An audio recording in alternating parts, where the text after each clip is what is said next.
Hello everyone, welcome to Soni academy. अगर आप JEE mains 2025 की प्रिपरेशन में लगे हैं तो यह वीडियो आपके लिए बहुत ज़्यादा इंपॉर्टेंट होने वाला है, क्योंकि इस बार 2025 के एग्जामिनेशन में अपीयर होने वाले बच्चों की संख्या इतनी है कि अब तक का रिकॉर्ड टूट चुका है। इस बार जो जेई मेन 2025 के सेशन 1 में रजिस्ट्रेशन हुआ है वह लगभग 14 लाख के आसपास है। अगर हम एग्जैक्ट डेटा की बात करें तो 13,92,000 फॉर्म फिल किया गया है सेशन 1 के लिए, जिसमें से अगर 40 से 42,000 भी डमी फॉर्म मान लिया जाए तो भी 13.5 लाख के आसपास संख्या रहने वाली है इस बार। और यहीं पे अगर हम सेशन 2 को भी मिला लें तो इस बार यह संख्या 15.5 लाख प्लस रहने की पॉसिबिलिटी है सेशन 1 और 2 दोनों को मिलाकर। ऐसे में बहुत सारे बच्चों के मन में यह डाउट तो जरूर आ रहा होगा और वो ये जानना भी चाह रहे होंगे कि इस बार क्या कुछ कट ऑफ रह सकती है, बच्चों की संख्या बढ़ने से कट ऑफ पे क्या कुछ इम्पैक्ट पड़ेगा इस बार, साथ ही मार्क्स वर्सेस परसेंटाइल क्या कुछ रह सकता है and safe score for NIT के लिए सेफ स्कोर क्या कुछ रह सकता है। ये सारी चीजें हम आज के इस वीडियो में बताएंगे। वीडियो को पूरा ध्यान से एंड तक देखना क्योंकि वीडियो बहुत ज्यादा हेल्पफुल होने वाली है आपके लिए।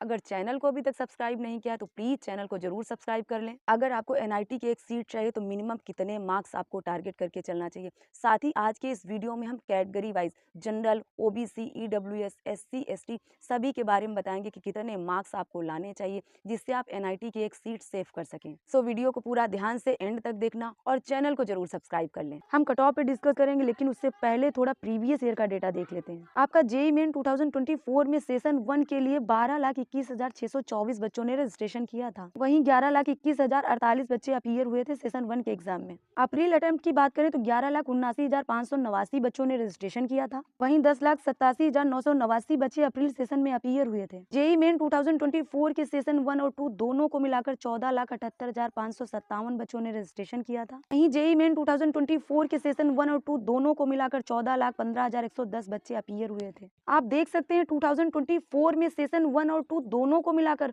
14,15,110 बच्चे अपीयर हुए थे, लेकिन इस बार सिर्फ सेशन 1 में 13,95,000 के आसपास बच्चों ने रजिस्ट्रेशन किया है। आप 13.5 लाख मानकर चलिए बच्चे अपीयर होने वाले हैं सिर्फ सेशन 1 के अंदर। तो इन सब से आप समझ सकते हैं कि कंपटीशन क्या कुछ रहने वाला है इस बार। अब चूंकि कैंडिडेट्स की संख्या इतनी बड़ी है तो इसका इम्पैक्ट आपको कट ऑफ पे देखने को मिलेगा। इस बार की कट ऑफ क्या कुछ रह सकती है उससे पहले थोड़ा हम प्रीवियस ईयर की कट ऑफ के बारे में बात करेंगे। तो यहाँ पे अगर हम 2023 की बात करें तो आप जनरल कैटेगरी में देख सकते हैं 90.77 परसेंटाइल रहा था। ईडब्ल्यूएस कैटेगरी का 75.62 परसेंटाइल रहा था। वहीं ओबीसी एनसीएल का 73.61 परसेंटाइल रहा था। साथ ही एससी कैटेगरी का 51.97 परसेंटाइल रहा था और एसटी कैटेगरी का 37.23 परसेंटाइल रहा था। 2024 की बात करें तो आप देख सकते हैं जनरल कैटेगरी का 93.23 परसेंटाइल रहा था। ईडब्ल्यूएस कैटेगरी का 81.32 परसेंटाइल रहा था। वहीं ओबीसी एनसीएल का 69.67 परसेंटाइल रहा था। साथ ही एससी कैटेगरी का 60.09 परसेंटाइल रहा था और एसटी कैटेगरी का 46.69 परसेंटाइल रहा था। अब हम बात कर लेते हैं कि इस बार 2025 में क्या कुछ एक्सपेक्टेड कट ऑफ रह सकती है। तो इस बार जनरल कैटेगरी का 94.3 से 94.5 परसेंटाइल के आसपास रह सकता है इस बार। ईडब्ल्यूएस कैटेगरी का 83 परसेंटाइल के अप्रॉक्स रह सकता है। वहीं ओबीसी एनसीएल का 81 से 82 परसेंटाइल के आसपास रह सकता है। एससी कैटेगरी का 64 परसेंटाइल के आसपास रह सकता है और एसटी का 50 परसेंटाइल के अप्रॉक्स रह सकता है। तो अगर आप जेईई मेन क्वालिफाई करके एडवांस के लिए एलिजिबल होना चाहते हैं तो आपका इतना कट ऑफ तो होना ही चाहिए। देखिए आपका एडवांस में सीट्स फिक्स हैं, 2.5 लाख ही रहेंगी। तो जब आपके मेंस में कैंडिडेट्स की संख्या बढ़ेगी तो इसका इम्पैक्ट आपके कट ऑफ में देखने को मिलेगा। और इसके साथ ही आपका जेईई एडवांस 2025 का नोटिस भी रिलीज कर दिया गया है। कैटेगरी वाइज किस कैटेगरी में कितने कैंडिडेट अपीयर होंगे इसे आप खुद भी देख सकते हैं। कैटेगरी वाइज किस कैटेगरी में कितने बच्चे अपीयर होंगे सारा डेटा यहाँ पे दिया गया है। अब हम बात कर लेते हैं मार्क्स वर्सेस परसेंटाइल की। तो मार्क्स वर्सेस परसेंटाइल की बात करें तो भाई लास्ट ईयर कुछ ऐसी चीजें हो रही थी जिसे लेकर बच्चे बिल्कुल भी सेटिस्फाई नहीं थे, क्योंकि आपका जो जेईई मेन का एग्जामिनेशन है वो कई सारे दिन में कंडक्ट किया जाता है और कई सारी शिफ्ट में होता है। ऐसे में आपके पेपर का लेवल भी डिफरेंट हो जाता है। अब चूंकि आपका पेपर अलग अलग शिफ्ट में होता है ऐसे में आपके पेपर का लेवल भी डिफरेंट हो जाता है, तो इससे बच्चों को कई बार बहुत ज्यादा नुकसान भी हो जाता है। आप यहाँ पे देख सकते हैं 2023 का जनवरी और अप्रैल अटेम्प्ट का यहाँ पे परसेंटाइल दिया गया है और 2024 का भी जनवरी और अप्रैल अटेम्प्ट का परसेंटाइल यहाँ पे दिया गया है। यहाँ पे आप देख सकते हैं 99.9 परसेंटाइल के लिए 2023 के जनवरी अटेम्प्ट में 214 नंबर बच्चों को लाने पड़ रहे थे। वहीं अप्रैल अटेम्प्ट में 243 नंबर लाने पड़ रहे थे। तो ये डिफरेंट आप देख सकते हैं। ऐसे ही आप देख सकते हैं 99 परसेंटाइल, 98 परसेंटाइल, 97, 96, 95, 94, 93 सभी का आप देख सकते हैं।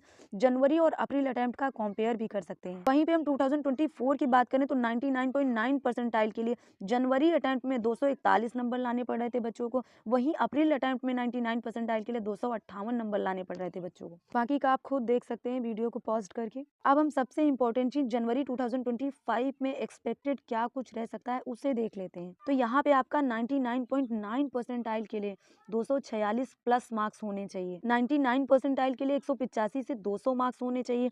वहीं 98 परसेंटाइल के लिए 170 से 175 मार्क्स होने चाहिए। वहीं 97 परसेंटाइल के लिए 157 से 160 मार्क्स होने चाहिए। 96 परसेंटाइल के लिए 143 से 147 मार्क्स होने चाहिए। 95 परसेंटाइल के लिए 135 से 138 मार्क्स होने चाहिए। 94 परसेंटाइल के लिए 125 से 128 मार्क्स होने चाहिए। वहीं 93 परसेंटाइल के लिए 117 से 120 मार्क्स के बीच में होना चाहिए। होपफुली इस बार ऐसा कुछ ना हो जिससे बच्चों के साथ गलत हो। नॉर्मलाइजेशन के नाम पर अगर पेपर अलग अलग शिफ्ट में होता है तो पेपर का लेवल थोड़ा बहुत इधर उधर हो सकता है, लेकिन कोशिश की जाए कि पेपर का लेवल सिमिलर रहे, क्योंकि बच्चे अपना जी जान लगा देते हैं। फाइनली रिजल्ट के टाइम जब उनके साथ गलत होता है, इनजस्टिस होता है, तो बहुत बुरा लगता है। अब सबसे इंपॉर्टेंट चीज जो बच्चों का सबसे ज्यादा डाउट भी है कि एनआईटी के एक सीट के लिए जनरल कैटेगरी के लिए मिनिमम कितने मार्क्स होने चाहिए। तो अगर आप जनरल कैटेगरी से हैं तो टॉप एनआईटी के अंदर अगर आपको एक सीट चाहिए तो आपका 170 प्लस मार्क्स होना चाहिए। वहीं मिड एनआईटी की बात करें तो 150 प्लस मार्क्स होने चाहिए और लोअर एनआईटी के लिए आपका 135 प्लस मार्क्स होने चाहिए। ये यहाँ पे जो भी मार्क्स मैंने आपको बताया है ये सिर्फ एक सेफ स्कोर है एनआईटी के अंदर जाने के लिए। इन मार्क्स पे आपको टॉप ब्रांच नहीं मिल सकता। ओबीसी कैटेगरी की बात करें तो टॉप एनआईटी के अंदर एक सीट के लिए 155 से 160 प्लस मार्क्स होने चाहिए। वहीं मिड एनआईटी के अंदर 140 प्लस मार्क्स होने चाहिए और लोअर एनआईटी के लिए 125 प्लस मार्क्स होने चाहिए। ईडब्ल्यूएस कैटेगरी की बात करें तो टॉप एनआईटी के अंदर एक सीट के लिए 155 प्लस मार्क्स होने चाहिए। मिड एनआईटी के लिए 140 प्लस मार्क्स होने चाहिए। वहीं लोअर एनआईटी के लिए 120 प्लस मार्क्स होने चाहिए। एससी कैटेगरी की बात करें तो टॉप एनआईटी के अंदर एक सीट के लिए 100 प्लस मार्क्स होने चाहिए। वहीं मिड एनआईटी के अंदर एक सीट के लिए 90 प्लस मार्क्स होने चाहिए। वहीं लोअर एनआईटी के लिए 75 प्लस मार्क्स होने चाहिए। और एसटी कैटेगरी की बात करें तो टॉप एनआईटी के अंदर एक सीट के लिए 90 प्लस मार्क्स होने चाहिए। मिड एनआईटी के लिए 80 प्लस मार्क्स होने चाहिए। वहीं लोअर एनआईटी के लिए 65 टू 70 प्लस मार्क्स होने चाहिए। तो जो भी यहाँ पे मार्क्स दिया गया है आपको उससे ज्यादा का टारगेट ही लेकर चलना चाहिए, तभी आपको एनआईटी की एक सीट मिल पाएगी। ये सिर्फ सेफ स्कोर मैंने बताया, इतना तो आपका होना ही चाहिए। बहुत सारे बच्चे लोअर एनआईटी ना लेकर ट्रिपल आईटी या जीएफटीआई प्रेफर करते हैं क्योंकि उनको वहां पर उनका मनचाहा ब्रांच मिल जाता है उस रैंक पे। हालांकि काउंसलिंग का पार्ट है, ये सारी चीजें हम आपसे बाद में डिस्कस करते रहेंगे। आपको कुछ नहीं करना, बस चैनल को सब्सक्राइब करके जुड़ जाना है। आपको हमारे चैनल से जो भी ऑथेंटिक इन्फॉर्मेशन होगी वो मिलती रहेगी। तो अभी तक अगर आपने चैनल सब्सक्राइब नहीं किया तो प्लीज चैनल को जरूर सब्सक्राइब कर लें। होपफुली आपके सारे डाउट क्लियर हो गए होंगे। अगर अभी भी आपका कोई डाउट बचा है, कुछ पूछना है, तो आप कमेंट में लिख सकते हैं, हम रिप्लाई करने की पूरी कोशिश करेंगे। अभी के लिए इतना ही। चैनल को जरूर सब्सक्राइब कर लें और साथ ही जिन लोगों ने अभी तक हमारे टेलीग्राम चैनल को ज्वाइन नहीं किया तो उसका भी लिंक आपको डिस्क्रिप्शन में मिल जाएगा, आप उसे भी ज्वाइन कर सकते हैं। मिलते हैं नेक्स्ट वीडियो में। Thanks for watching.